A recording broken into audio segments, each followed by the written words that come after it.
had in my head that once treatment was over, I would just be instantly better. So I finished chemo in December, and I just felt awful. I was full of terror that the cancer was going to come back again, and that terror just didn't go away. And I was really shocked to discover that there was no NHS pathway to recovery.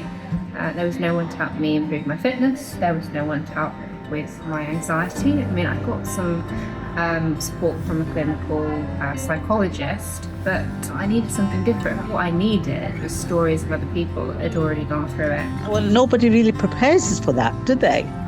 That's what I find, that nobody really prepares us for that. They think, well, and people's expectation, well, you've been on that journey, get on with it now, move on. But they don't realise that emotionally, psychologically, it's a tough thing. Just because I look well from the outside doesn't mean that I'm well inside, if that makes sense.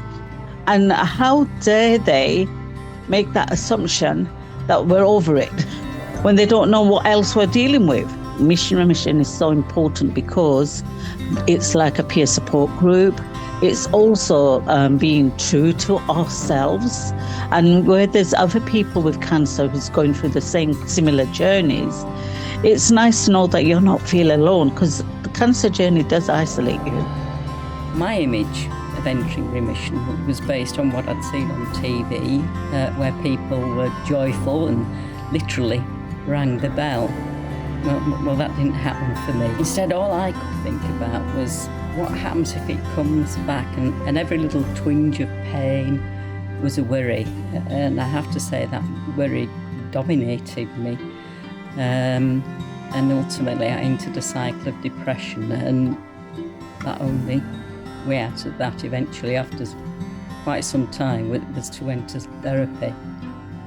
You're not alone. And what you are feeling, whilst it's devastating, it's totally normal, and you will overcome it. Once I was through the cancer, I made a decision to never say no to any opportunity.